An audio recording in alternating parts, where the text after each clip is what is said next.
शीख भक्त समाजास सहज समजावे म्हणून हिंदी भाषेतून मराठी भाषेत रूपांतरित करण्यात आलेला आहे.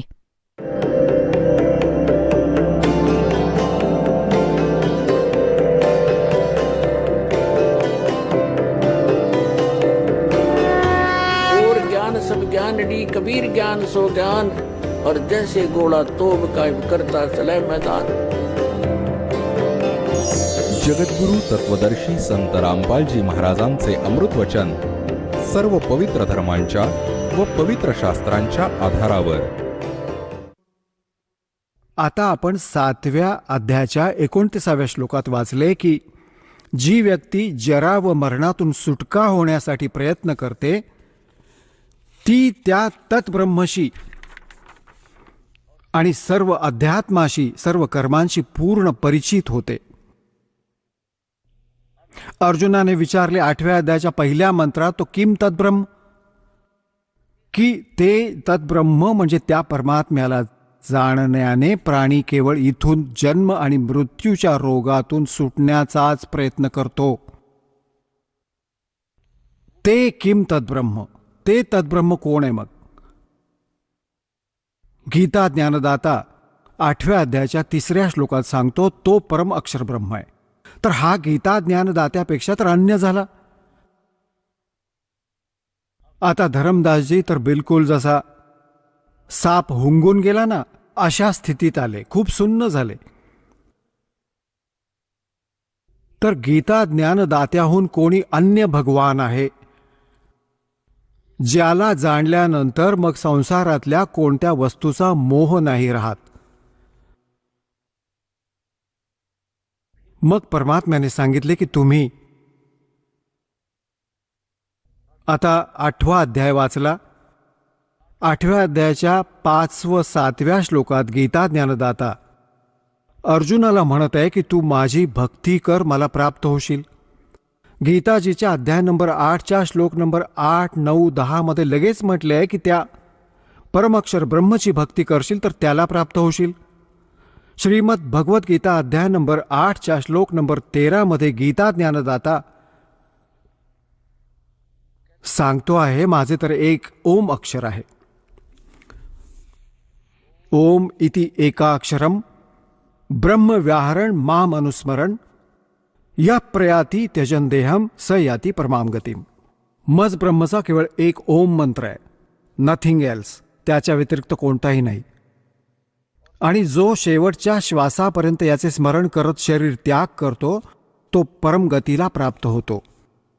ओम पासून मिळणारी जी परमगती आहे त्याला प्राप्त होतो. परमात्म्याने म्हटले ओम पासून मिळणारी परमगती कोणती आहे? ब्रह्मलोक. गीता अध्याय नंबर 8च्या श्लोक नंबर 16 मध्ये सांगितले की ब्रह्मलोकपर्यंत सगळे पुनरावर्तीमध्ये आहेत. तिथे गेलेले प्राणी पण जन्म मृत्यूमध्ये येतात. तर ही गोष्ट त्या गीता अध्याय नंबर 18च्या श्लोक नंबर 62च्या विषयी खरी नाही उतरत की तुम्ही सांगत आहात की गीता ज्ञानदाता श्रीकृष्ण, परंतु श्रीकृष्ण नाहीये हा. श्रीकृष्णाच्या आत तो काळ बोलत आहे, तरी पण ती बुद्धी तुमची तिथे नाही जाऊ शकत. यासाठी हे मानून चला की तुमचे श्रीकृष्णजी बोलत आहेत. तर ती स्थिती कशी प्राप्त होऊ शकेल? या तुमच्या ओम मंत्राने. ओमने तर ब्रह्मलोक प्राप्त होतो. ब्रह्म लोकात गेलेले प्राणी परत परतून येतात. तर श्रीमद भगवद्गीता अध्याय नंबर 18च्या श्लोक नंबर 62 मध्ये सांगितलेल्या त्या वचनाच्या विपरीत गोष्ट होईल. अर्थात तुमचा भगवान ती गती नाही करू शकत, ते शाश्वत स्थान नाही प्राप्त करून देऊ शकत.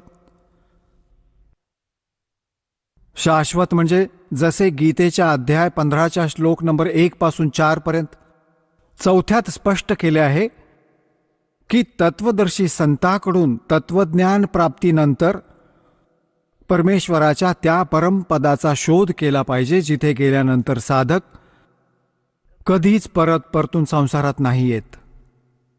आणि ज्या परमेश्वराने सर्व ब्रह्मांडाची रचना केली आहे केवळ त्याचीच भक्ती करा, गीता ज्ञानदाता सांगत आहे. आणि तुमच्या भगवानाचे ओम नाम, ओम नामाच्या जपाने ब्रह्मलोक प्राप्ती, ब्रह्मलोकात गेलेले प्राणी परत पुनरावर्तीमध्ये येतात, जन्ममृत्यू होतो. 8व्या अध्यायाच्या 8, 9, 10 मध्ये गीता ज्ञानदाता सांगत आहे, त्या परमअक्षर ब्रह्मला शरण जा, त्याची भक्ती करशील तर त्याला प्राप्त होशील. आणि त्या परमात्मा परमअक्षर ब्रह्मच्या मंत्राचे गीताध्याय नंबर 17 श्लोक नंबर 23 मध्ये सांगितले की ओम तत्सत इति निर्देशः ब्रह्मणः त्रिविधा स्मृतः. त्या सच्चिदानंद घन ब्रह्मच्या म्हणजे परमअक्षर ब्रह्मच्या मंत्राला मिळवण्याचा ओम तत्सत या 3 मंत्रांची मजुरी आहे. आता पुण्यात्म्यांनो, हे जे नाम आपल्याला दिले गेले आहे, जसे या दिवशी काळाच्या दूतांकडून विशेषतः राधास्वामी पंथ, जय गुरुदेव पंथ, धनधन सद्गुरू सच्चा सौदा पंथ, शिरसावाले यांनी काय ज्ञान देऊन ठेवले आहे की आपण केवळ परमात्मा, आपल्याला सत्पुरुषाची भक्ती करायची आहे. आणि ही 5ही नावे हे काळाचा जप करत होते. ओमकार, ररंकार, ज्योतिनिरंजन आणि सोहम व सतनाम. आता जोपर्यंत हे सोहम नाम अधिकाऱ्यांकडून नाही मिळणार, ते उलटा परिणाम करते, हे काम नाही करणार बिलकुल. आणि बाकी हे सर्व सतनाम कोणता जप नाही होत. सतनाम हे खऱ्या नामाकडे संकेत आहे, जे 2 अक्षरांचे आहे. आता पुण्यात्म्यांनो, हे विशेष करून धनधन सद्गुरू सच्चा सौदा शिरसावाले यांनी या गोष्टीच्या भीतीने की सामान्य व्यक्ती हे म्हणू लागला की नाम तर जे तुम्ही जप करता ज्योतिनिरंजन काळाचे, सतलोक कसे जाणार, तर त्यांनी नाम बदलले. घरचीच वही आणि काही पण लिहूया, नाम बदलले आणि अकालमूर्त शब्दस्वरूपी राम सत्पुरुष केले. आता हे कुठे प्रमाणे या मंत्राचे कोणी महापुरुषाने जप केला व ते पार झालेत? मग हे काय एक अज्ञान थिअरी बनवतात की संत कोणतंही नाम देऊ दे त्यानेच पार होशील. घरचं राज्य बनवून ठेवलंय. अरे आंब्याचे रोप लावायचंय, आंब्याचं बी कोय आणायला पाहिजे, तीच लावायला पाहिजे. आणि बाभळीचं बी लावून हे मानायचं की आपण कोणतीही बी लावा, आंबे लागतील, आंब्याचं झाड बनेल. तर इतकी चूक आहे आपल्या या अध्यात्म मार्गाची. आता हा दास जिथे तुम्हाला आणू इच्छित होता की जसे गीताध्याय नंबर 17 श्लोक नंबर 23 मध्ये सांगितलंय की ओम तत्सत इति निर्देश ब्रह्मणः, ब्रह्मण म्हणजे सच्चिदानंद घन ब्रह्म म्हणजे परमअक्षर ब्रह्म, त्या परमअक्षर ब्रह्मच्या प्राप्तीचा 3 मंत्राच्या स्मरणाचा जप आहे. आणि याच्या स्मरणाची विधी पण त्रिविध आहे. 3 प्रकार, 3 विधी, 3 प्रकारची आहे की ज्यांना 3ही मंत्र प्राप्त आहेत त्या पुण्यात्म्यांना ज्ञान आहे की या 3ही मंत्रांची वेगळी वेगळी भक्ती विधी आहे. आता जसे तुम्हाला प्रथम मंत्र दिला जातो, यात 7 मंत्र आहेत. त्या 7 मंत्रातील पहिला व शेवटचा हा तर परमात्म्याचा आहे, परमअक्षर ब्रह्मचा.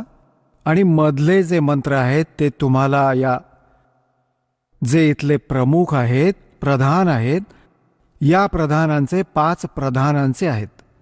गुरुग्रंथ साहेबमध्ये पण या 5 प्रधानांची माहिती आहे की हे पंचप्रधान आहेत. यांचे 5 शब्द आहेत, मंत्र आहेत, परंतु ते गुप्त ठेवलेले आहेत. तर हे मंत्र दिले जातात, ही त्यांची पूजा नाहीये. पूजा तर आम्हाला त्या परमात्म्याची करायची आहे जो आम्हाला सर्व सुख देईल, जिथे गेल्यानंतर परत कधी संसारात नाही येणार. आपल्याला ते स्थान प्राप्त करायचं आहे, तो परमात्मा प्राप्त करायचा आहे. जसे काल पण उदाहरण दिले होते, जसं हँडपंप लावायचा उद्देश काय आहे? आपले इष्ट आहे पाणी. पाणी मिळवण्यासाठी आपल्याला हँडपंप लावायला पाहिजे. हँडपंप आपला पूज्य नाहीये, तो आपला इष्ट नाहीये. आपले जे लक्ष आहे ते पाणी प्राप्त करणे हे ते आपले इष्ट आहे. तर त्यासाठी आपल्याला जे यंत्र वापरायचे आहे, प्रयोग करायचे आहे, ते तर एक मजुरी, साधना, एक प्रक्रिया आहे त्या परमात्म्याला मिळवण्याची. ते आपले इष्ट नाहीये. तर याच प्रकारे ज्या मंत्राचा आपण जप करतो, कोणी तर ते म्हणतात की भोळे आत्मे, की महाराजजी सत्संगात तर सांगतात की परमात्मा कबीर साहेबांच्या व्यतिरिक्त कोणाची भक्ती नाही केली पाहिजे, कोणाची पूजा नाही केली पाहिजे, आणि इथे येतो तर नाम देतात सुरुवातीला हेच पाचही यांचे. तर पुण्यात्म्यांनो, इथे विवेकाने काम केले पाहिजे. इतके एकदम अस्वीकार नका करू या मार्गाला, कारण की हा मार्ग कधी ऐकला ना पाहिला. आता आपण इथे राहतो, एका सहपरिवारात राहतो आपण. हे समजा जसे मुलगी आपल्या सासरी आणि एकत्र कुटुंबात राहते. यात मोठे दीर जाऊ, धाकटे दीर जाऊ आहेत, सासू सासरे व नणंद पण आहेत.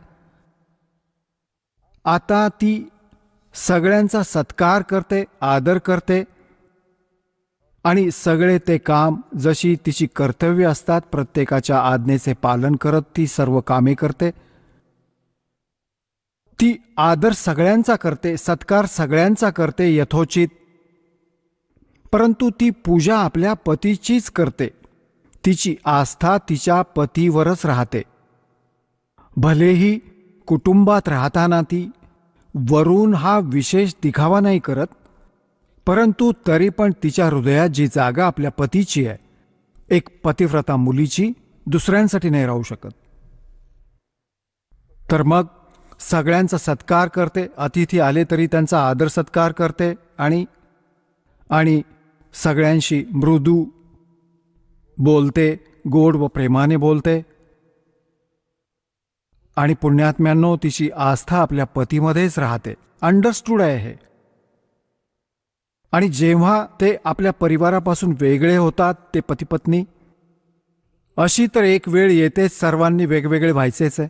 तर तेव्हा ते वेगळे होतात आणि तिच्या वाटणीच्या ज्या काही वस्तू आल्या आहेत वाटणीमध्ये, ते सारे उचलून, आपला चमचा पण नाही सोडणार छोटासा, पण जो तिच्या वाट्याला आलाय, आणि सारे उचलून आपल्या पतीच्या घरात ठेवेल. सारे पूर्ण सर्व उचलून घेऊन जाईल.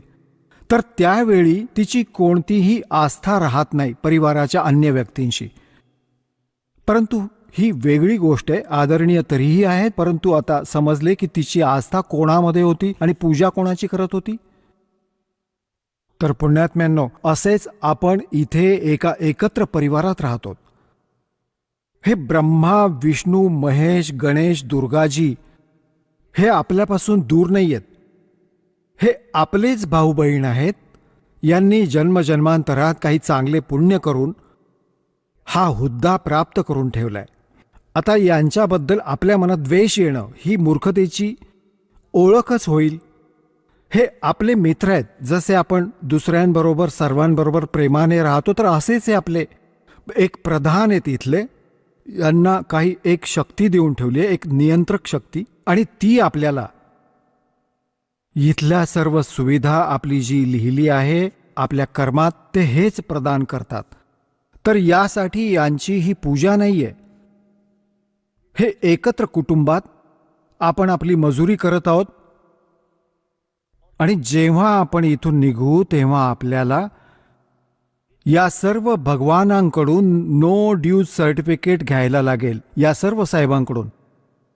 आता भगवान साहेब राम कोणाला म्हणतात याचे थोडेसे प्रमाण इथे देतो.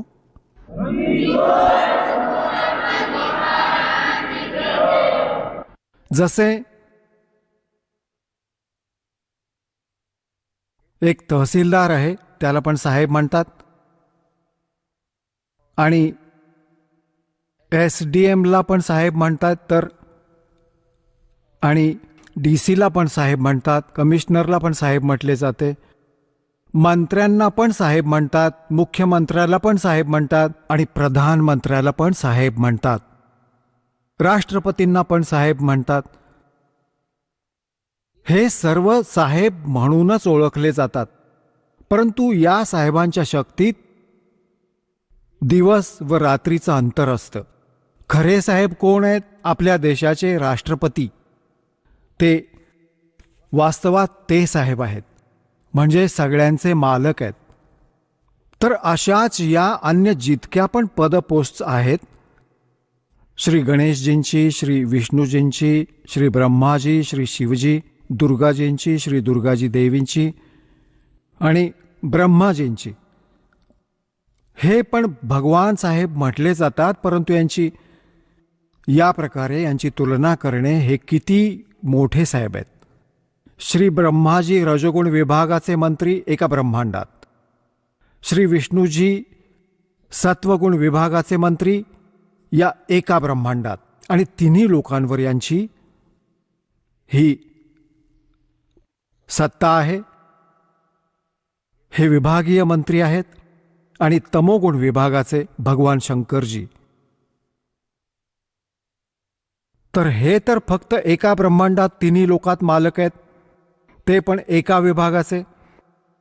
आणि यांचा पिता जो आहे तो 21 ब्रह्मांडांमध्ये एक मुख्यमंत्री म्हणून काम करत आहे, हे समजा. तर हा ब्रह्म जो आहे तो केवळ 21 ब्रह्मांडांचा साहेब आहे. गीताजीच्या अध्याय नंबर 15च्या श्लोक नंबर 16 व 17 तीन पुरुष आहेत. तीन पुरुष म्हणजे प्रभू. एक क्षरपुरुष. क्षरपुरुष तर हा ब्रह्म आहे. ज्योती निरंजन याचे 21 ब्रह्मांड आहेत. आणि अक्षर पुरुष आहे, ज्याचे 7 शंख ब्रह्मांड आहे, ज्याला परब्रह्म पण म्हणतात. संतांच्या वाणीत पारब्रह्म आहे. जो पारब्रह्म आहे तो या परब्रह्मपेक्षा वेगळा आहे. तो पारब्रह्म वेगळा आहे. एक तर परब्रह्म, जसे ब्रह्मच्या पुढचा पर दुसरा, आणि एक पार म्हणजे सर्वात वरती. तो गीताजीच्या अध्याय नंबर 15च्या श्लोक नंबर 17 सांगितले की उत्तम पुरुषत्व अन्य परमात्मा इति उदारता य लोकत्रयम आविश्य विभर्ती अव्यय ईश्वर. गीताजी अध्याय नंबर 8च्या श्लोक नंबर 1च्या उत्तरात, गीतेच्या अध्याय नंबर 8च्या श्लोक नंबर 3 उत्तर देताना गीता ज्ञानदाता सांगतो तो परमक्षर ब्रह्म आहे. तर हा जो अक्षर पुरुष आहे हा तर 7 शंख ब्रह्मांड, नील पद्म शंख ब्रह्मांडाचा 7 शंख इतका मोठा साहेब आहे. आणि तो परमक्षर ब्रह्म उत्तम पुरुषत्व अन्य हा असंख्य ब्रह्मांडांचा संपूर्ण नियंत्रक आहे. हा सगळ्यांचा मालक आहे. ते कबीर देव आहेत, कबीर साहेब आहेत. ते काशीमध्ये धानक विणकराच्या रूपात राहत होते. आता आपण परतून येऊया त्याच प्रसंगाकडे. आता धर्मदासजींना परमात्मा हे ज्ञान देत आहेत की बाबा, तुमच्या श्रीमद भगवद्गीतेत गीता अध्याय नंबर 17च्या श्लोक नंबर 23 परमक्षर ब्रह्मची ती पूजा साधना करण्याचा, त्याला मिळवण्याचा हा मंत्र आहे, दुसरे काही नाही. श्रीमद भगवद्गीतेत ना तर हरे राम हरे कृष्ण राधे राधे श्याम मिलादे, ना सीताराम, आणि नाही ओम नमः शिवाय, ना ओम नमो भगवते वासुदेवाय नमः. हे मंत्र कुठून घेऊन आलात आपण? हे मंत्र कुठून आणलेत आपण? गीताजी अध्याय नंबर 16च्या श्लोक नंबर 23 तुमच्या गीतेत लिहिलंय की शास्त्रविधीला सोडून जे मनमानी आचरण करतात, ना त्यांची गती होते, ना त्यांना सुख मिळते, ना सिद्धी प्राप्त होते. तर युसलेस आहे, कशाला फुकट ओजी व्हायची? आता धर्मदासजींनी सर्व काही ऐकले तर परमात्मा सांगत आहेत की 8व्या अध्यायाच्या 8, 9, 10 गीता ज्ञानदाता सांगतो की त्या श्लोकात सांगितले की त्या परमात्म्याची भक्ती करशील तर त्याला प्राप्त होशील. त्याचा मंत्र सांगितला 17व्या अध्यायाच्या 23व्या श्लोकात की हा मंत्र आहे. त्याच्या व्यतिरिक्त जो पण तुम्ही जप करता, इति निर्देशः, अंतिम आदेश तुमच्या गीताजीमध्ये ओम तत्सत इति निर्देशः, निर्देश म्हणजे दिशा, आज्ञेवरून, याच्या व्यतिरिक्त कोणता मंत्र नाही. आणि तुम्ही म्हणता की हे पुराणात लिहिलंय, याच्यात लिहिलंय. तर पुराण वेगळी गोष्ट आहे. पुराणे कोणी ऋषी आणि या ब्रह्माच्या स्तराची आहेत. आणि गीता व वेद जे आहेत ते भगवानाने दिलेले ग्रंथ आहेत, ते परमात्म्याचे विधान आहे. आणि पुराणामध्ये जो आदेश आहे कुणा अन्य ऋषी आणि या ब्रह्मा विष्णू महेश यांच्या स्तराचा आहे. हे भगवान नाही आहेत. हे विधान नाही सांगू शकत, परमात्म्याचे बदल नाही करू शकत. सांगू शकतात, वेदांच्या अनुसार सांगत असतील तर कोणतीही अडचण नाही, कोणीही सांगा. आणि गीतेच्या अनुसार सांगतात तर जसे आपण वेद व गीतेला सोडून पुराणांच्या आधारे भक्ती करतो, तर कुणा ऋषींच्या आदेशाचे पालन करतो आपण, आणि तो आदेश जर वेद विरुद्ध आहे तर तो अपराध आहे. जसे एक मित्र होता एका व्यक्तीचा, फौजदार SHO, आणि त्याचा कोणी शेजारी त्याने खूप त्रास दिला होता त्याला. आपला मित्र SHOला त्याने सांगितले, असा असा एक व्यक्ती मला खूप त्रास देत आहे, की काही उपाय सांग. त्याचा मित्र SHOने सांगितले की तू मार त्याला काठीने, मी बघून घेईन. त्याने मारले. आता त्याने जोशात येऊन आदेश मानला त्याचा आपला मित्र SHO याचा. आपल्या शेजाऱ्याबरोबर भांडण केले. भांडणात त्याच्या कानाला काठी लागली आणि मेला त्याचा शेजारी. आता तिथला प्रभारी होता हाच SHO. तो घेऊन आला पकडून त्याला, आपल्या त्या मित्राला, कारण की त्या नालायकाने आपल्या एका मित्र अधिकाऱ्याच्या आज्ञेचे पालन करून राजाचे विधान तोडले. राजाचे विधान असे होते की जर कोणी कोणाचा मृत्यू, कोणाची हत्या करेल तर त्याला शिक्षा मृत्यूदंड मिळेल. आता त्या राजाचे विधान तुटल्यामुळे आपल्या मित्राच्या आज्ञेचे पालन करण्याने त्याला शिक्षा मृत्यूदंडाची झाली. तर परमात्मा सांगतात की कबीर साहेब, की तुम्ही त्या वेद आणि गीतेच्या व्यतिरिक्त अन्य कोणती साधना करता तर तो आदेश भगवानाचा नाही, विधान नाही परमात्म्याचे. तुम्ही परत कोणत्या SHOच्या आज्ञेचे पालन करत आहात, ऋषी आणि या महर्षींच्या. त्यांच्या सांगितलेल्या ज्ञानाला ग्रहण नका करू. तर तुम्ही जी साधना करत आहात धर्मदासजी, एक पण गीतेतील नाही, आणि गीताजीचा पाठ रोज करता. आता धर्मदासजी अत्यंत सुन्न झाला, परंतु अभिमान काळाची तरी पण काही ना काही राहिली आतून प्रेरणा. आता काळ प्रेरणेने त्याने म्हटले की हे जिंदा, तू मुसलमान आहेस, यामुळे तू आमच्या हिंदू देवतांबद्दल अशा गोष्टी करतायस त्यांच्याविषयी. तुला माहित आहे, आम्ही कोणतीही जीवहिंसा नाही करत, आम्ही कोणाचा आत्मा दुःखी नाही करत. तू कशी गोष्ट सांगत आहेस? तू तर सर्व आमच्या देवतांचा अपमान केलायस. आता परमात्म्याने पाहिले की यांच्यात काळ आलाय. आता हा एक नाही ऐकणार तुझं, आपलं सगळ्यावर पाणी फिरेल. परमात्मा अंतर्धान झाले त्याच्या समोरून, एकदम अदृश्य झाले, गुप्त. आता धर्मदासजी लागले पाहायला. त्याला तर घाम फुटला. धर्मदासजींनी विचार केला, होय होय, मी तर जुलूम केला. पाहते किती चांगले ज्ञान सांगत होते. आता या ज्ञानाला ऐकून पुण्यात्म्यांनो, जो माणूस असेल तो एकदम गडबडून जाईल, चुकीचं कृत्य नाही करू शकत, तो साधना नाही करू शकत. याला स्वीकार करा, नाहीतर नका करू. ती अशी स्थिती होऊन जाते. एक वेळेस हा दास औरंगाबादमध्ये सत्संग करत जात होता, जेव्हा आमचा आस्था चॅनेल बंद केला होता औरंगाबादमध्ये. आम्ही त्रास खूप भोगलाय पुण्यात्म्यांनो तुमच्यापर्यंत संदेश पोहोचवण्यासाठी भगवानाचा. आमच्याबरोबर खूप उद्धटपणा झाला, परंतु हिंमत नाही हरली. आम्हाला माहीत होतं की हा परमात्म्याचा संदेश त्याच्या आत्म्यांना प्रसन्न करेल, आवडेल कदाचित 10 दिवस उशिरा. तर तिथे आम्ही सत्संग करत होतो, प्रोजेक्टर आमच्या बरोबर. हे परमात्म्याने दिले आहे, ही उपकरणे. हे माणसाच्या बुद्धीने नाही बनवलेलं, हे गॉड गिव्हन माइंड आहे.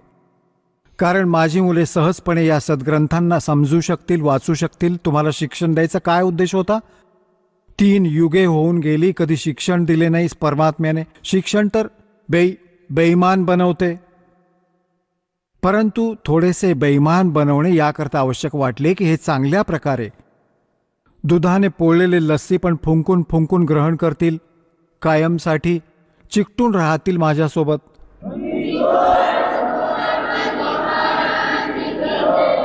आम्ही तिथे प्रोजेक्टरवर हे सगळं काही दाखवत होतो.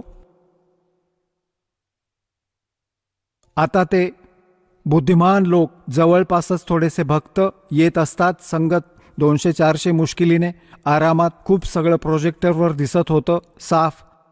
ते घरी जाऊन तपासत होते. 5 दिवसांचा सत्संग होता. पहिल्या दिवशी ऐकले, नोट करून घेतले पटापट त्यांनी.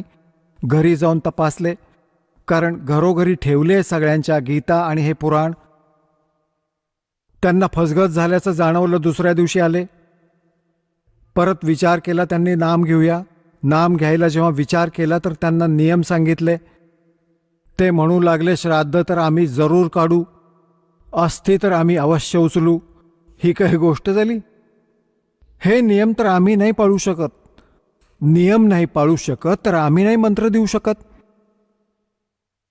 तर त्यांनी उपदेश नाही घेतला, परंतु त्यांनी एक सत्य सांगितले की आता आम्ही कुठलेच नाही राहिलो. आता ते रामकृष्ण हरची भक्ती नाही करू शकत आणि ही आम्हाला नाही भेटली. आता आमचं काय होईल? तर त्यांना समजावले गेले की तुम्ही दीक्षा घ्या आणि भक्ती करा जी करायची आहे. ते म्हणाले परत बघू. मग आलो आम्ही तिथून. परत कधी बघणार ते? तर पुण्यात्म्यांनो, या ज्ञानाला ऐकून स्वतः त्यांनी म्हटले की आता ती भक्ती तर आम्ही नाही करू शकत. त्या योग्य नाही राहिलो, इकडचे ना राहिलो ना तिकडचे. त्यांना तर फक्त काळाने तर कितीतरी खड्डे खणून ठेवलेत, कशात तरी फसेल हा. आणि सगळी गोष्ट मान्य केली आणि म्हणाले श्राद्ध तर काढायला पाहिजे आपल्या पूर्वजांचे.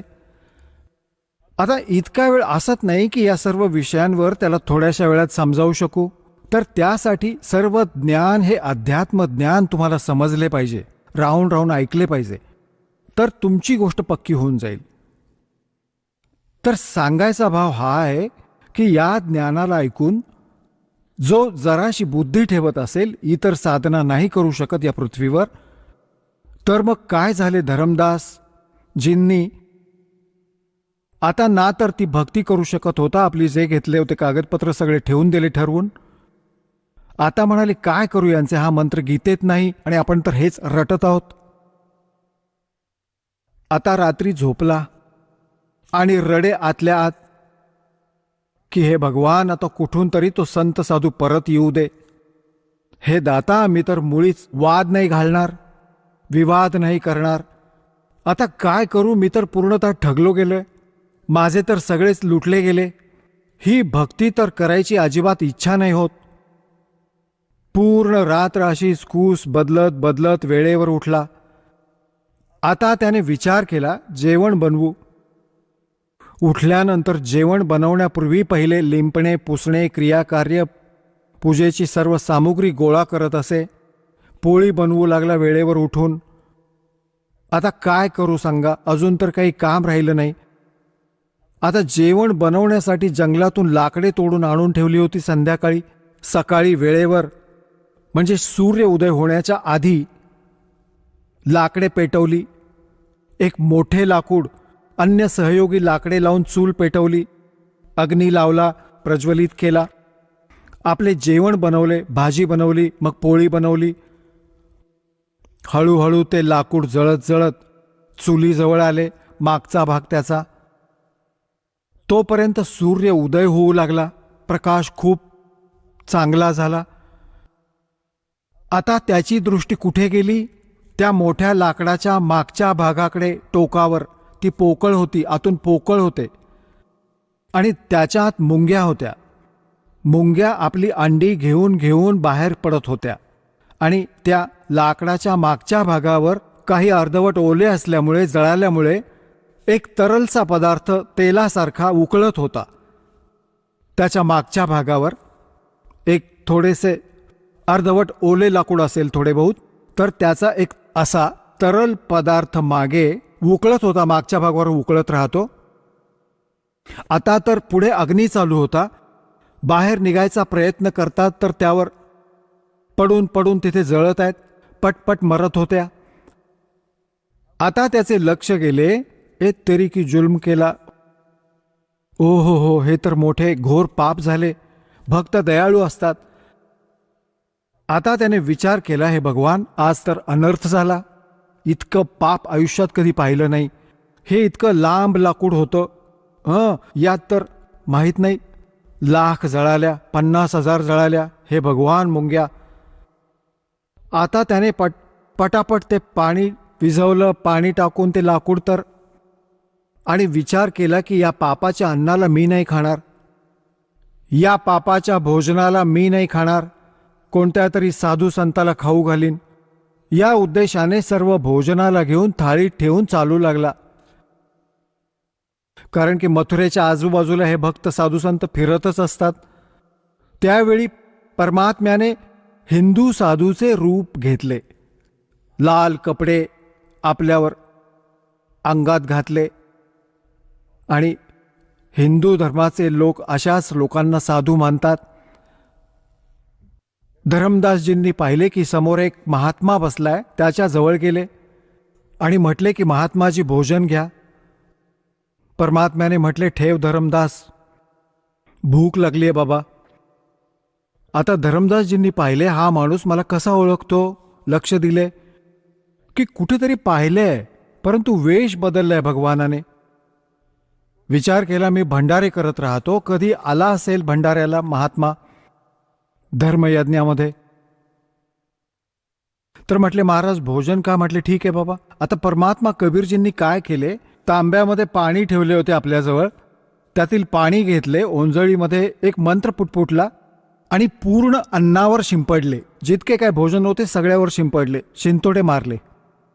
त्याच वेळी सर्व जेवणाच्या मुंग्या झाल्या आणि सर्व थाळी काळी झाली आणि मुंग्या तोंडात अंडी धरून बाहेर निघण्याचा प्रयत्न करतायत. पूर्ण थाळीत फिरतायत मुंग्या. भोजन नाही राहिले. तर परमात्मा त्याच रूपात आले ज्या रूपात पहिल्या दिवशी बोलणे झाले होते. आणि म्हटले, काय रे धर्मदास, काल काय म्हणत होता की तू कोणती जीवहिंसा नाही करत, तुझ्यापेक्षा तर कसाही पण चांगला. इतक्या मुंग्यांच्या पापाचे जेवण तू मला खायला आणले होते. पाय पकडले, चरणी पडला, हात जोडले, हे भगवान चूक झाली, हे परमात्मा माफ कर मला. परमात्मा, मी खूप नीच आहे आणि मागचा हा वाईट रंग खूप चढला होता माझ्यावर. दाता माझ्याकडून चूक झाली. रडू लागला, खूप वाईट. हे भगवान, मला काही अजून ज्ञान सांगा. तुम्ही तर इकडचे नाही ठेवले ना, तिकडचे. मी तर पूर्ण रात्र कूस बदलत काढली दाता. तेव्हा परमात्म्याने सांगितले, आता ऐक, ज्ञान ऐकवतो, की जी साधना तू करत आहेस बाळा, ती तुला घोर नरकात टाकणारी आहे. कुठून चालत आलायस तू. बांधवगडहून आलो महाराज. बांधवगड मथुरेपासून किती दूर आहे, की जवळजवळ 800 किलोमीटर, 700-750 किलोमीटर. कशाने आला आहेस, की मी पायी चालत आलोय महाराज. तर बाळा, बांधवगडहून इथे येईपर्यंत तुम्ही किती जीवांना तुमच्या पायाखाली मारले, तुडवून तुडवून. सूक्ष्म प्राणी जे दिसत नाहीत आणि किडे मकोडे यांची तर मोजदादच नाही. पुण्य तर तुला एकही नाही. मग आता यात स्नानाचा काय फायदा. ज्या मथुरेच्या तलावाला तीर्थ मानत आहेस आणि हे मानून तुमचे धर्मगुरू तुम्हाला समजावतात, ज्ञान देतात की इथे भगवान श्रीकृष्ण राहत होते, झोपत होते, स्नान करत होते. तर परमात्म्याने म्हटले, इथे तर कंस पण स्नान करत होता यात, आणि कंस पण इथेच लोळत होता. आणि श्रीकृष्णाने तर ही मथुरा सोडून द्वारका बनवली होती. समुद्राच्या मध्ये एक टापू निवडून तिथे राहत असत. तिथे का नाही जात तू. ते खूप दूर पडत असेल. आणि परमात्म्याने दया केली, त्या द्वारकेला पाण्यात बुडवले होते की खूप धक्के न खायला लागो आणि भ्रमित होऊन इथे न पोहोचो. आणि तू तीच साधना करत आहेस जी शास्त्राच्या विरुद्ध आहे. आता धर्मदासजी, तीर्थात न्हाण्याचे एक पण पुण्य नाही काही.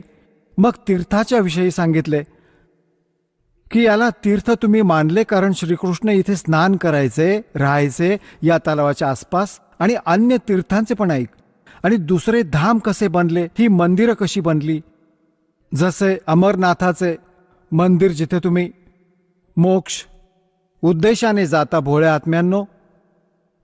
ते अमरनाथ कसे म्हटले गेले की भगवान शिवजींनी आपली पत्नी पार्वतीला या स्थानावर मंत्र दिला होता, ज्याला तुम्ही अमर मंत्र म्हणता, आणि तो आमचा प्रथमोपचार आहे, प्राथमिक वर्गाचे शिक्षण आहे. हा पहिला मंत्र जो तुम्हाला दिला जात आहे, हा मंत्र 5 मंत्र मधले मधले हे पार्वतीला दिले होते. त्याची तुम्हाला माहिती पण नाही कोणता आहे तो. अमर मंत्र अमर मंत्र अमर मंत्र करत फिरता.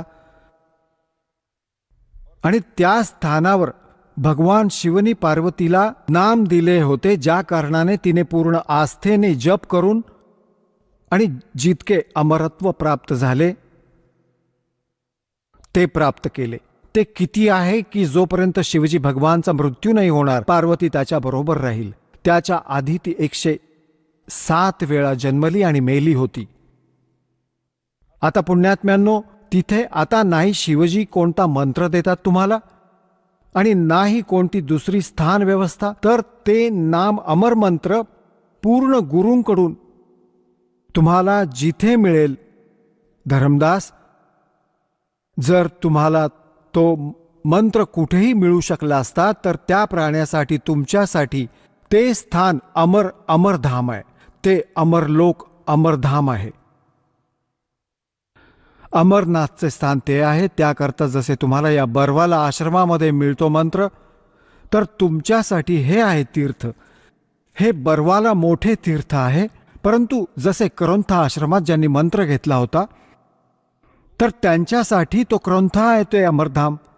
परंतु त्या अमरधामाला काय चाटायचंय, तो तर सरकारने हिसकावून घेतला आमच्याकडून. की तिथे कोणी डोकं टेकवायला जातो भोळा भक्त सांगून काय मिळणार. दास तर बसलाय इथे. तर तुम्हाला या दासाकडे यावं लागेल. आणि त्या क्रौंथा आश्रमात कख नाहीये.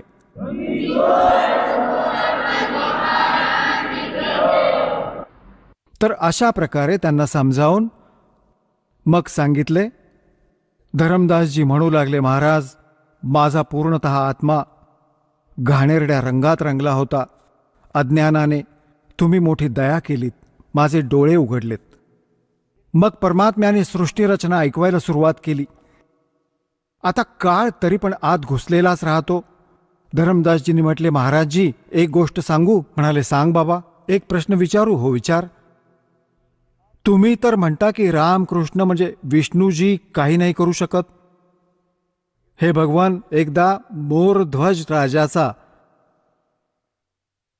पुत्र तामरध्वज कर्वतीने चिरून श्रीकृष्णाने पुन्हा जीवित केला होता. भगवान सांगा, आम्ही कसे मानायचे की त्यांच्यात शक्ती नाहीये? परमात्म्याने सांगितले, मी हे नाही म्हटले की त्याच्यात शक्ती नाहीये, परंतु हे तुम्हाला मोक्ष नाही देऊ शकत. तुमच्या प्रारब्धांच्या कर्माचा नाश नाही करू शकत. तुमच्या येणाऱ्या ज्या कर्मांचे कष्ट लिहिले आहेत, मृत्यू आहे, त्याला टाळू नाही शकत. हे परमात्म्याने म्हटले की जसे मोरध्वज राजाचा पुत्र तामरध्वजाला तर श्रीकृष्णाने कर्वतीने चिरून मृत्यू झाल्यानंतर त्याला जीवित केले, शरीर पण सेट केले, जोडले जसेच्या तसे. इतकी शक्ती तर आहे त्यांच्यामध्ये. परंतु याचा सख्खा भाचा अभिमन्यू प्रथम दिवशी युद्धात मारला गेला होता, चक्रव्यूहात. सुभद्रा श्रीकृष्णाची बहीण होती, अर्जुनाबरोबर लग्न झालं होतं. आणि पहिल्याच दिवशी अभिमन्यू मेला होता. श्रीकृष्ण रडला, सुभद्रा रडली, 5ही पांडव रडले, त्यांचा कुलनाश होत होता. तेव्हा तुझ्या श्रीकृष्णजींनी जिवंत का नाही केला तो अभिमन्यू? आता धरमदास परत सुन्न झाला. हे भगवान, हे काय कारण होते? आमच्या तर ही गोष्ट कधी ध्यानात पण नाही आली आमच्या तर. तर परमात्माने म्हटले की बेटा, अभिमन्यूची आयुष्य इतकेच होते, प्रारब्ध इतकेच होते, आणि त्या तामरध्वजाचे आयुष्य शिल्लक होते. तो तर मध्येच जाऊन पंगा घेतला होता तुझ्या श्रीकृष्णजींनी आणि जीवित केले. तो तर जीवित होताच, त्याचे आयुष्य शिल्लक होते. आणि याला जीवित नाही करू शकला कारण त्याचे आयुष्य शिल्लक नव्हते. यासाठी हे तुमच्या प्रारब्धात तुमच्या कर्माच्या कष्टांना नाकारू नाही शकत, संपवू नाही शकत. आता सांगायचा भाव हा आहे की परमात्म्याने मग सृष्टीची रचना ऐकवली. धरमदासजी परत थोडेसे अपरिपक्वतेने बोलले. म्हणू लागले, महाराजजी, जसे सुदाम्याचे थोडेसे पोहे खाऊन एक महाल बनवला होता सुंदर, मग परमात्मा सांगू लागले, अरे तुझी बुद्धी तर खूपच खड्ड्यात पडली आहे बाळा. अरे काय मोठं काम केलं, एक महाल बनवलं तर. एक मंत्री महाल बनवेल आपल्या मित्रासाठी आज, आणि इथले मंत्री लोक राजे लोक बनवतील. याने तर काय मोक्ष झाला सुदाम्याचा? ना मोक्ष श्रीकृष्णाचा, जन्म मृत्यू ना श्रीकृष्णाचे मिटले, ना सुदाम्याचे, त्याच्या पुजाऱ्याचे. तर पुण्यात्म्यांनो, धरमदासजी काही म्हणू लागले की महाराजजी, तुम्ही तर आमच्या देवतांच्या मागेच पडलात. परमात्मा म्हणाले, बाबा खड्ड्यात जा. त्याच वेळी अंतर्धान पावले परमात्मा, आणि तो रडू लागला वाईट प्रकारे. हे भगवान, चूक झाली आपल्याबरोबर, तर हे खूप होत आहे. काळाने इतके भ्रमित करून ठेवलंय, खूप खराब केलंय आतून. आता रडत आहे, बघत आहे इकडे तिकडे, हे भगवान कुठे गेलात? आता यानंतर बरसाण्यामध्ये जातात. हे मथुराहून मग बरसाण्याला जातात. असं म्हणतात की बरसाण्याला नाही गेलात तर मथुरेला जाऊन यात्रा पूर्ण नाही होत. बरसाण्याला कशासाठी जातात? की राधा बरसाण्याची मुलगी होती आणि श्रीकृष्णाला भेटायला येत असे. तर त्यावेळचे लोक तिला गुंडी भुंडी म्हणायचे की परपुरुषाला भेटायला जाते ही. पूर्ण गाव विरोध करत असे, परंतु तिने नाही ऐकलं. तरी पण आता त्या तिथे जाऊन काय म्हणतात, राधे राधे श्याम मिला दे, राधे राधे श्याम मिला दे. बघा काय मूर्खपणा आहे. तिथे ना राधा ना श्याम, तिथे उगाच जातात टेलिफोन लावा मला. आता अक्कल गहाण आहे आपली. आता पुण्यात्म्यांनो, धरमदासजी पुन्हा चालू लागले आपल्या घराकडे, कारण आता तर ते महाराजजी कुठे नाही भेटणार, बिलकुल नाही भेटणार. मी तर नालायक माणूस आहे बघा, कशी चूक केली आणि दुसऱ्यांदा केली. घराकडे चालू लागला रडत रडत. आता परमात्मा गरीबदास साहेबजींनी आपल्या वाणीत म्हटलंय, तावा रोवत धर्मनि नागर, कहाँ गए मेरे सुख के सागर. कल्प करे और मन में रोवे, दसों दिशा को वो मग जो है. दाही दिशांना कधी वरती बघे, कधी कुठे वरती उडले तर नाही ना, बाजूला आहे का, इकडे आहे का, मागे आहे की खाली उभे नाही ना. म्हणतात कल्प करे और मन में रोवे, दसों दिशा को वो मग जो है. अधिक वियोग हुआ हमसे ती, जैसे निर्धन की लुट जा खेती. बेग मिलो कर हूं अपघाता, मैं ना जीऊं सुनो विधाता. आता रडत आहे आणि म्हणत आहे, परमात्मा लवकर दर्शन द्या. हे विधाता, आता मी जगणार नाही तुमच्या वियोगात. असे ज्ञान अजब ऐकवले, आय हाय, असे आश्चर्यचकित करणारे ज्ञान तुम्ही मला ऐकवले.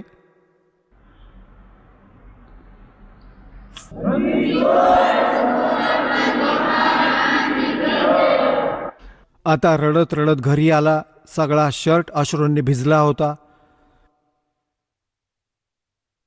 2, 3, 4 दिवसांनी आपल्या घरी पोहोचला. त्याच्या पत्नीने पाहिले की भगतजींना तर 1 महिन्यानंतर यायचे होते. 2 महिन्यांची यात्रा होती, 2-3 महिन्यांची. सर्व तीर्थांवर जायचे होते. परत कसे आले? खूप वाईट रडत आहेत. तेव्हा आमनी देवी नाव होते त्या धरमदासजींच्या धर्मपत्नीचे.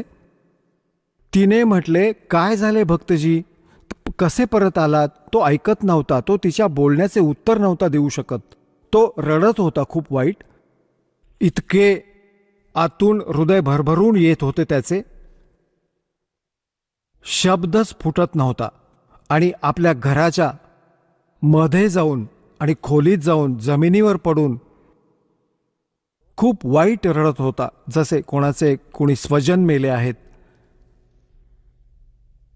आता आमनी पण रडायला लागली बसून. काय घटना घडली भक्तासोबत? तर तिने विचार केला आपल्या मनाने, कारण धरमदासजी होता सढळ हातांचा, आमनी देवी होती थोडीशी कंजूष प्रकारची. हा धर्म खूप करत असे, भंडारे साधू संतांना बोलवायचा, साधूंना कंबळ वगैरे बरोबर देत असे. तर ही टोकत असायची त्याला, दान हिशोबाने करावे, इतका खर्च नका करू, मुलांचं पण पोषण करायचंय. तर तिने हा विचार केला आमनी देवीने की मी भक्तजींना टोकत बसते आणि यांचं असं वाटतंय कोणी रस्त्यात पैसे जे घेऊन गेले होते, जे धन यात्रा खर्च, तो काढून घेतला आणि यांचे काम अर्धवट राहिले धर्माचे, आणि म्हणून हा रडत आहे. हा आता विचार करत असेल की मी पैसे मागीन आणि ही परत कुरकुर करेल. असा केलेला धर्म मग व्यर्थ होतो. तर तिने या विचाराने म्हटले की हे भगतजी, काही गोष्ट नाही, कोणी तुमचा यात्रा खर्च जरी काढून घेतला तरी तुम्ही अजून घेऊन जा. आपल्याला काय पैशाची कमी आहे? आपल्याला भगवानाने किती देऊन ठेवलंय. त्याला एक सांत्वन देण्यासाठी ती अशा प्रकारे त्याची समजूत घालू लागली. खूप वेळ रडून रडून जेव्हा मन थोडेसे बोलण्यासाठी तयार झाले, तेव्हा सांगू लागला की आमनी देवी, जर माझा तो पैसा काढून घेतला असता तर काही मोठी गोष्ट नव्हती, तर अजून घेऊन गेलो असतो मी, परंतु माझे असे धन गेले की ते मला आता मिळणार नाही आणि मी जगणार नाही.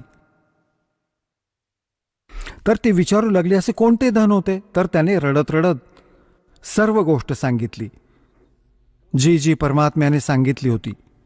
आमनी या गोष्टीमध्ये खूप तीक्ष्ण मनाची समजूतदार व्यक्ती होती. तिने म्हटले, आपल्याला रामकृष्ण कधी भेटले किंवा शंकर भगवान भेटलेत, आणि चला भेटले तरी त्यांची स्थिती पूर्ण स्पष्ट झाली असती. तुम्ही तर व्यावसायिक आहात, हा सौदा चुकलात कसे? तुम्ही तर व्यापारी माणूस आहात, आपले काय नाते होते रामकृष्णाबरोबर? जेव्हा तुम्हाला योग्य मार्ग मिळाला तो तुम्ही ग्रहण का नाही केला? ही चूक कशी केली? तर तो म्हणाला, जीवनात पहिल्यांदाच घाट्याचा सौदा झालाय माझ्याकडून, आजपर्यंत तोटा नव्हता झाला, आणि असा तोटा झालाय आमनी की हा भरून नाही निघणार. मी खूप नीच आहे, दुसऱ्यांदा मी अशी चूक केली, एक वेळची तर चालली असती. तर आमनी पण म्हणाली, काही हरकत नाही, हिम्मत तर करा. 6 महिने निघून गेले असेच, रोज हा काही काम नाही करायचा, पोळी एक मुश्किलीने खायचा आणि गल्लीत बसायचा, आणि असा बघे की आला का कोणता साधू, आणि जसा कोणी साधू भक्त दिसला की त्याच्या जवळ जाऊन बघे, बहुतेक आला असेल, जसे भिल्लीने श्रीरामाची वाट पाहिली होती की दूरवरून कोणी आलेले दिसले की पळत जायचे, श्रीराम आले, श्रीराम आले. ठीक हीच दशा धरमदासजींची झाली होती. एक दिवस त्याने ऐकले की कुठे गावाच्या बाहेर एक जंगल होते, छोटेसे वन, तिथे एक महात्मा आले आहेत. गावातले लोक खूप श्रद्धाळू असत, सगळे जात आहेत दर्शनासाठी. धरमदासजींना माहीत पडले तर ते पण गेले बघायला की चुकून ते महात्मा आले असतील परत माझ्यावर कृपा करून. आता जाऊन बसला, असा तर ओळखू नाही शकत, कारण की त्यावेळी भगवानांनी दुसरे रूप बनवले होते त्याच्यासमोर. तर त्याने प्रश्न केला की महाराजजी, ब्रह्माजी, विष्णूजी, शिवजीचे कोणी माता पिता आहेत? तो लागला सांगू, जी कॅसेट पक्की होती ते जर अजरामर आहेत, सर्वेश्वर आहेत, महेश्वर आहेत, मृत्युंजय आहेत, कालंजय आहेत. लालाजी म्हणाले, हा रॉंग नंबर आहे. उठून चालू लागले, हा नाही, तो महात्मा नाहीये, हा हे ते ज्ञान नाहीये याला. उठून आला परत. आता असेच 6 महिने निघून गेले. नव्हता खात, दुबळा हडकुळा झाला होता. त्याच्या पत्नीत परमात्म्याने प्रेरणा दिली. तिने पाहिले की भक्त, तुम्ही तर मरून जाल असेच आणि ते भेटणार नाहीत साधू तुम्हाला. एक गोष्ट सांगा. त्यांनी इतक्या गोष्टी सांगितल्या तर अजून पण काही सांगितलंही असेल, काही भेटण्याचा विधी सांगितला असेल, काही संकेत करत असतात महात्मा. तर धरमदासजींना पण परमात्म्याने आठवण करून दिली की कबीर साहेबांनी म्हटले होते की बाबा, जिथे भंडारे होतात तिथे मी पोहोचतोच, जिथे धर्म होतो ना, धर्मयज्ञ, तिथे मी अवश्य जातो. काळ होऊ देत नाही चांगली कामे, आग लावून देतो तिथे माझ्या मुलांमध्ये. हे जसेही करतो तिथे पण मीच जातो त्यांच्यात. बिचाऱ्यात आस्था बनून राहू दे भगवानाची यासाठी. तर त्याने ही गोष्ट सांगितली आमनीला. आमनी म्हणाली तर मग झालेच काम, तुम्ही भंडारा करा. तुमच्याकडे धन तर भरपूर आहे, परमात्म्याने दया करून ठेवली आहे, सेठ आहात तुम्ही तर, आणि भंडारा करा. आता तिने म्हटले होते एका दिवसाचा, त्याने 3 दिवसाचा केला, कारण सढळ हाताचा होता. की जर एका दिवसात नाही आली गुरुजी महात्माजी, 3 दिवसांचा धर्म भंडारा केला आणि खूप दूरपर्यंत चिठ्ठ्या पाठवल्या. आता साधू संत आले पहिल्या दिवशी.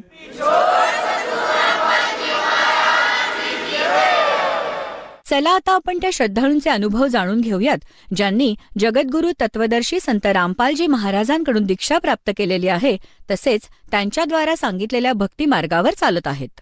नमस्कार. सतसाहेब. आपलं नाव? संगीता संजय भावसार. आपण कुठून आलात? महाराष्ट्र, मुक्काम आष्टे, तालुका जिल्हा नंदुरबार. आपला व्यवसाय काय आहे? शेती.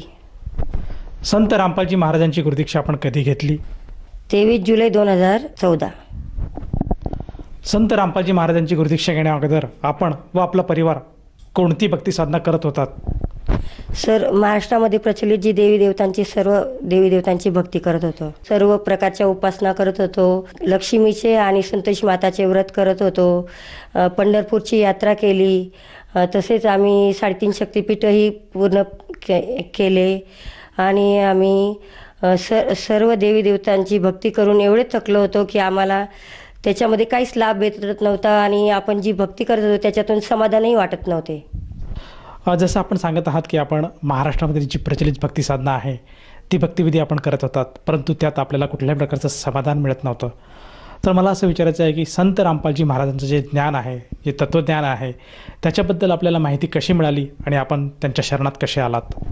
संत रामपालजी महाराजांच्या शरणमध्ये आम्ही आमच्या गावातले एक भगतजी म्हणून आहेत, ते प्रथम जुडलेले होते आणि आमचे घरचे भगतजी जे आहेत त्यांच्यासोबत फक्त संत रामपालजी महाराजांच्या आश्रममध्ये तिथं बघण्यासाठी गेलेले होते. पण ते स्वतः तिथून गुरुदीक्षा घेऊन आले आणि त्यांच्यानंतर 4 महिन्याने मी स्वतः गुरुदीक्षा घेतली. जसं आपण सांगत आहात की संत रामपालजी महाराजांची गुरुदीक्षा आपण आपल्या पतीच्या म्हणण्यानुसार घेतली, तर संत रामपालजी महाराजांची जेव्हा आपण सद्भक्ती स्वीकारली आणि त्यांनी जो गुरुमंत्र दिला आपल्याला, तर त्यानंतर आपल्याला व आपल्या परिवाराला काय काय लाभ प्राप्त झालेत? संत महाराजांची गुरुदीक्षा घेतल्यानंतर मला जो 14 वर्षापासून मलेरिया, टायफॉइड हा दर 3 महिन्यामध्ये होत होता, तो मलेरिया, टायफॉइड जसा संत महाराजांचे दर्शन घेतले आणि त्यांचा जो आशीर्वादाचा हात जो डोक्यावर ठेवला त्यांनी, तेव्हापासून मला हा मलेरिया, टायफॉइड काय आहे ते माहीत नाही आहे आणि तेव्हापासून मला परत फिरून मलेरिया आणि टायफॉइड हा झालेला पण नाही आहे. आणि त्यानंतर परत मी खूप 15 ते 20 फुटावरनं स्लॅबवरनं खाली पडली होती. तेव्हा मी परमेश्वराच्या शरणमध्ये होते म्हणून मी वाचली आणि परमेश्वराच्या शरणमध्ये असल्यामुळे मला असा अनुभव मिळाला की मी त्या दिवशी माझं पूर्ण मरण होतं, पण परमेश्वराच्या शरणमध्ये असल्यामुळे पाठीचं ऑपरेशन झालं आणि त्या ऑपरेशनमध्ये माझ्या पाठीमध्ये 2 मणके बसवलेले आणि परमेश्वराच्या शरणमध्ये असल्यामुळे ते इतकं सक्सेसफुल झालं ऑपरेशन की डॉक्टर लोकही नवल करत होते की एवढं परफेक्ट ऑपरेशन हे कसं काय सक्सेसफुल झालं हो. आतापर्यंत असं ऑपरेशन कधीही झालेलं नव्हतं त्यांच्या हाताने. आणि परत जेव्हा मला त्यांनी सुट्टी दिली दवाखान्यातून, तेव्हा त्या डॉक्टरांनी असं सांगितलं की तुम्ही 3 ते 3.5 वर्षापर्यंत तुम्ही बेडवरच राहणार आणि तरी तुम्ही घरामध्ये चालते फिरते वगैरे कोणतेही कामं करू शकणार नाही आणि तुमचं आयुष्यही असं हे बेडवरच जाऊ शकतं तर हे असं डॉक्टरांनी सांगितलेलं असतानाही मी 3.5 महिन्यामध्ये पूर्णपणे ठणठणीत बरी झाली आणि आपल्या घरामध्ये येणं जाणं, घरातले कामं करणं हे पण मी करू लागली आणि परत परमेश्वर शरणमध्ये असल्यामुळे मला हा मोठा लाभ झाला की मी परमात्मांच्या सानिध्यात असल्यामुळे मला परमेश्वरांनी मृत्यू टाळला व मला नवीन जीवनदान दिलं. जसं आपण सांगत आहात की संत रामपालजी महाराजांच्या शरणात आल्यानंतर आपलं जे दुर्घटना होऊन जे 2 मणके तुटले होते ते पूर्णपणे ऑपरेशनद्वारे आणि संत रामपालजी महाराजांच्या कृपेने ते बरे झालेत आणि आज आपण चालायला फिरायला लागला आहात. या व्यतिरिक्त मला असं विचारायचं आहे, हे जे आपल्याला शारीरिक लाभ झाला त्या व्यतिरिक्त आपल्याला आणखीन काही संत रामपालजी महाराजांच्या दयेने लाभ झालेत का? संत रामपालजी महाराजांच्या दयेने आम्हाला शारीरिक लाभ तर झाला, तसेच आम्हाला आर्थिकही लाभ होत राहतात. आपण नुसतं विचारही केला की आज आपल्याला हे काम आहे आणि याच्यासाठी आपल्याला काहीतरी पैसे वगैरे लागणार आहेत, तर ते आर्थिक मदतही संत रामपालजी महाराजांच्या कृपेने आम्हाला त्वरित होते. आणि जेव्हा आम्ही घर बांधण्याचा विचार केला होता तेव्हा आमच्या स्वतःच्या हातामध्ये फक्त 2 ते 2.5 लाख रुपये होते. पण आम्ही जिथे पण शब्द टाकला त्या व्यक्तींकडनं आम्हाला अपेक्षाही नव्हती की ते हो म्हणतील असं, पण अशा सर्व ज्यांच्याकडे शब्द टाकला त्या व्यक्तींनी आम्हाला आर्थिक मदत स्वतःहून केली आणि आमचं आज स्वप्न पूर्ण झालं घर बांधण्याचं. हा आम्हाला संत रामपालजी महाराजांच्या शरणमध्ये आल्यावर आर्थिक लाभ झाला. जसं तुम्ही सांगत आहात की संत रामपालजी महाराजांच्या शरणात आल्यानंतर आपल्याला बरेचसे लाभ झाले, शारीरिक, मानसिक आणि आर्थिक. तर ह्या अनुषंगाने आपण जे समाज आज संत रामपालजी महाराजांचे जे सत्संग बघत आहेत किंवा जे श्रद्धाळू आज आपल्याला टी व्हीवर बघत आहेत त्यांना आपण काय संदेश द्याल? मी सर्व माझ्या बंधू भगिनींना असा संदेश देते की संत रामपालजी महाराजांचे ज्ञानगंगा पुस्तक वाचा, जिने की राहा पुस्तक वाचा.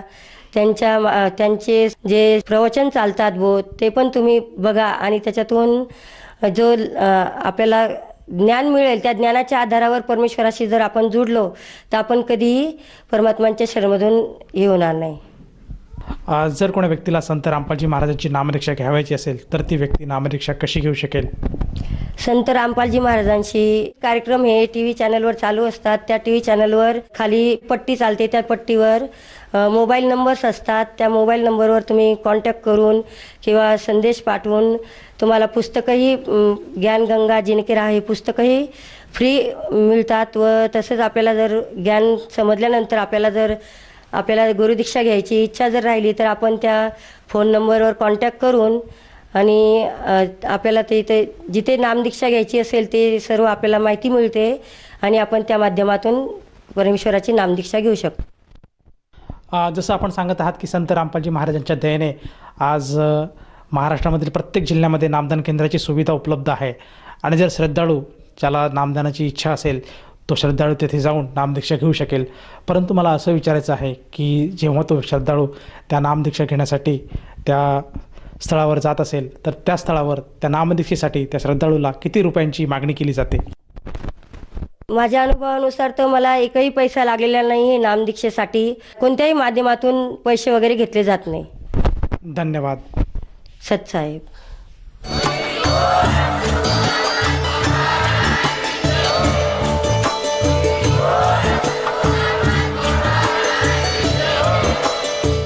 आपण ऐकत होता जगद्गुरु तत्वदर्शी संत रामपालजी महाराजांचे मंगल प्रवचन. निःशुल्क नामदीक्षा प्राप्त करण्यासाठी आणि अधिक माहितीसाठी संपर्क करा 7030303951 7030303952. आमची वेबसाईट आहे www.jagadgururampalji.org. सर्व पवित्र धर्मांच्या व पवित्र शास्त्रांवर आधारित प्रमाणित अनमोल पुस्तक ज्ञानगंगा किंवा जगण्याचा मार्ग यापैकी कोणतेही एक पुस्तक निःशुल्क मागवण्यासाठी आम्हाला आपले पूर्ण नाव, पूर्ण पत्ता, पिनकोड सहित आणि फोन नंबर लिहून 7030303951 7030303952 नंबरवर SMS करू शकता किंवा आम्हाला 70303039